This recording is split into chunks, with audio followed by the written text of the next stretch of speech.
Hey there, everyone. Welcome back to another episode of our podcast. I'm Emma, and with me, as always, is your favorite co-host, Mike. Hi, everyone. We're really excited to have you here with us today. So here is a question. Have you ever left an interview thinking, ugh, I wish I had said more? Like, maybe you missed your chance to really stand out? In this episode, we're going to prepare you to wow your next interviewer. Oh, that feeling is the worst.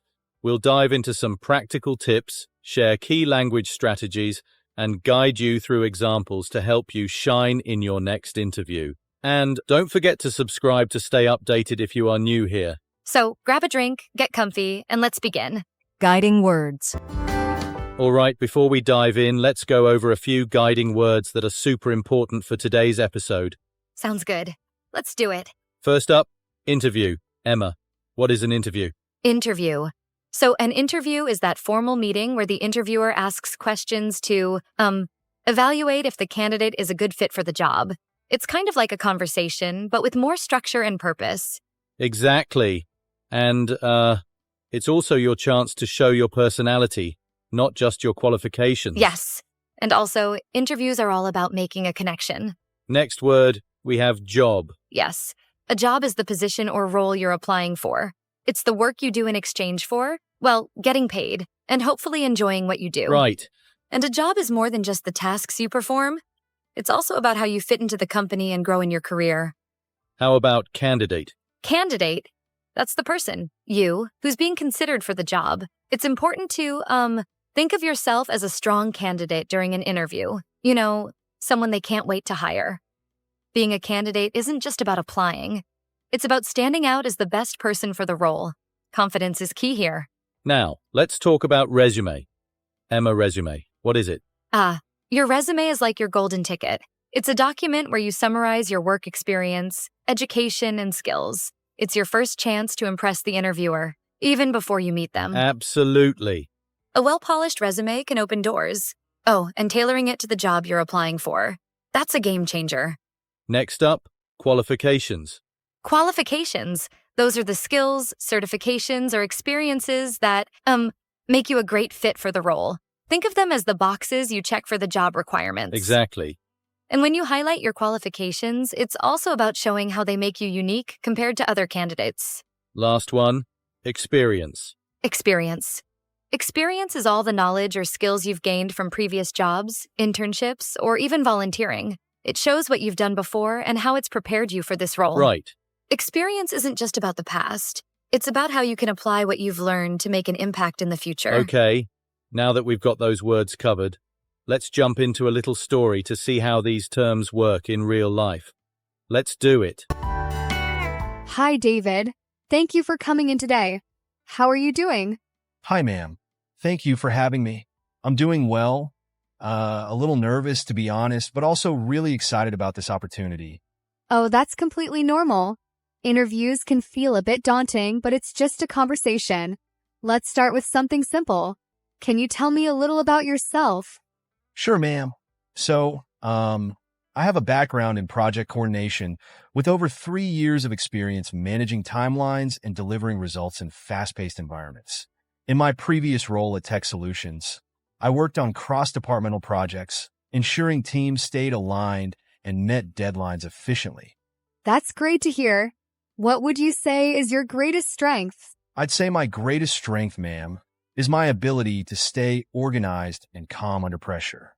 For example, in my last role, there was a critical project with a tight deadline. I coordinated between 4 teams, streamlined the workflow, and we delivered ahead of schedule. It was a challenge, but I thrive in those situations. Impressive. On the flip side, what's a challenge you faced in your career and how did you overcome it? That's a great question, ma'am. One challenge I faced was when a key stakeholder on a project had conflicting priorities.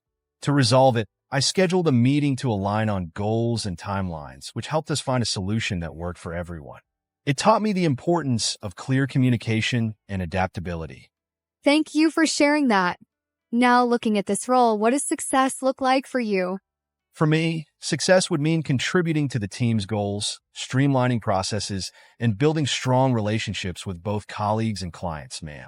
Ultimately, I want to help drive measurable results and make a positive impact. That's a solid answer.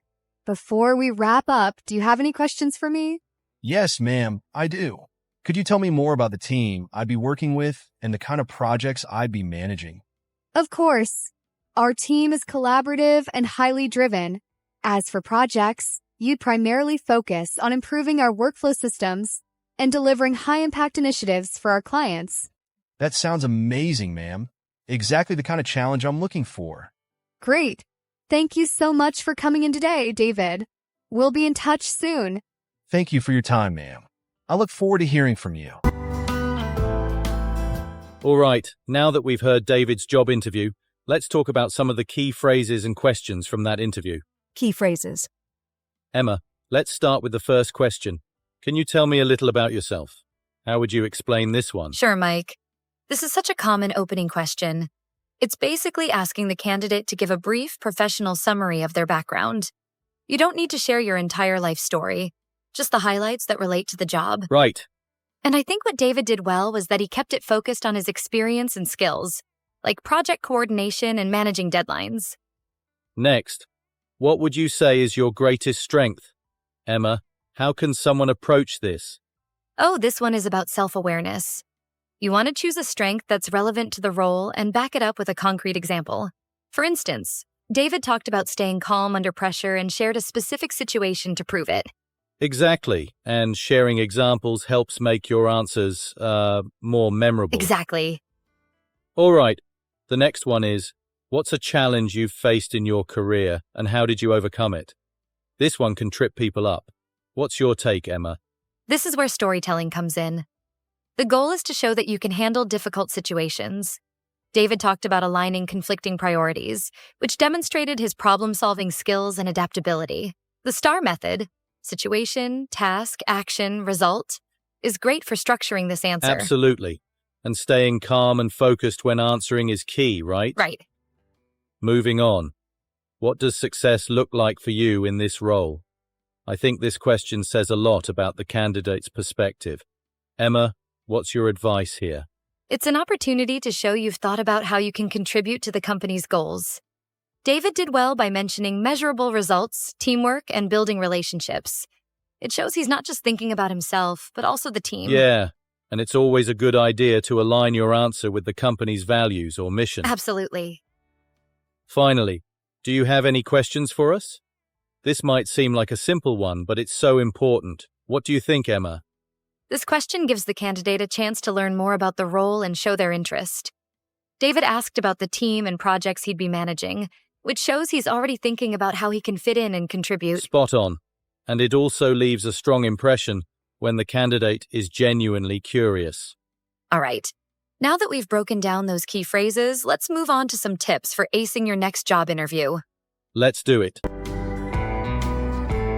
Tips for job interview success. Okay, let's dive into some tips that'll help you stand out in your next job interview. Yeah, these are practical and easy to apply, so take notes if you need to. All right, first up, research thoroughly. Before the interview, make sure you know the company's mission, their culture, and any recent achievements. This shows you're genuinely interested and prepared. Exactly. And it also helps you tailor your answers to align with what the company values most. Next, prepare thoughtful questions. When they ask, "Do you have any questions for us?" don't just say, no. Use it as a chance to ask about the team, the role, or even company goals. Yeah, it's a great way to show your curiosity and engagement. Employers love candidates who show genuine interest. Tip 3, practice your answers.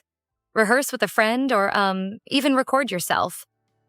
This helps you refine your responses and get comfortable with how you want to present yourself. Totally. And hearing yourself back can help you catch any nervous habits, like rambling or overusing certain words. Right. And don't forget about nonverbal cues. Tip 4, smile, maintain eye contact, and sit up straight. It's not just about what you say. It's also about how you present yourself. Oh, 100%. Your body language can make or break that first impression. And there you have it. 4 simple yet powerful tips to help you nail your next interview. Exactly.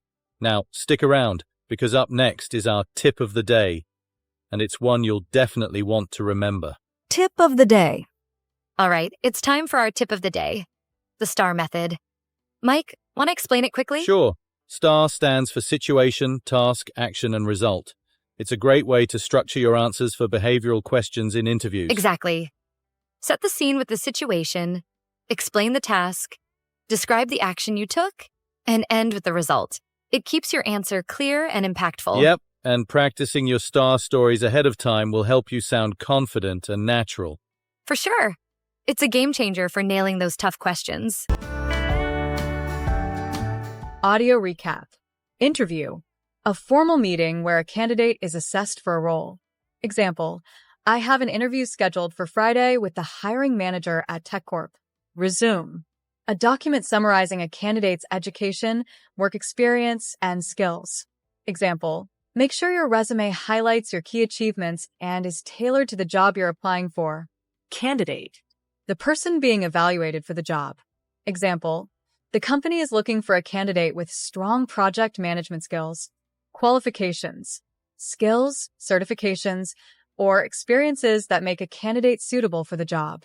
Example, the job posting lists a bachelor's degree and 2 years of experience as the minimum qualifications. Experience. Practical knowledge or skills gained from previous jobs or activities. Example, my experience in customer service taught me how to handle difficult situations effectively. Strengths and weaknesses. Positive attributes and areas for improvement discussed during the interview. Example, when asked about his strengths and weaknesses, he mentioned his attention to detail as a strength and public speaking as a weakness. STAR method. A technique for structuring answers to behavioral questions, situation, task, action, result. Example, using the STAR method, I explained how I handled a major project delay and delivered successful results. Behavioral questions. Questions asking about past experiences to predict future performance. Example, during the interview, they asked behavioral questions like, can you tell me about a time you resolved a conflict at work? Nonverbal cues. Body language, such as eye contact and posture, that conveys confidence. Example, her nonverbal cues, like maintaining eye contact and smiling, made her appear approachable and confident. Follow-up. A message sent after the interview to thank the interviewer and reaffirm interest in the job. Example, I sent a follow-up email to the interviewer thanking her for the opportunity and expressing my enthusiasm for the role. All right, that wraps up today's episode. Let's quickly recap what we've covered today. First, we talked about some guiding words to help you navigate job interviews with confidence. Then, we showed you how to use those words and strategies in action, like tailoring your answers and asking great questions. We also shared key phrases and tips to prepare, practice, and present yourself like a pro. And don't forget our tip of the day, the STAR method. It's such a simple yet powerful way to structure your answers. If you found this episode helpful, make sure to give it a thumbs up and make sure to leave a review in the comments. We love to hear your thoughts and opinions. And don't forget to subscribe and turn on notifications so that you don't miss out. Thanks so much for listening, and we'll see you in the next episode. Bye for now.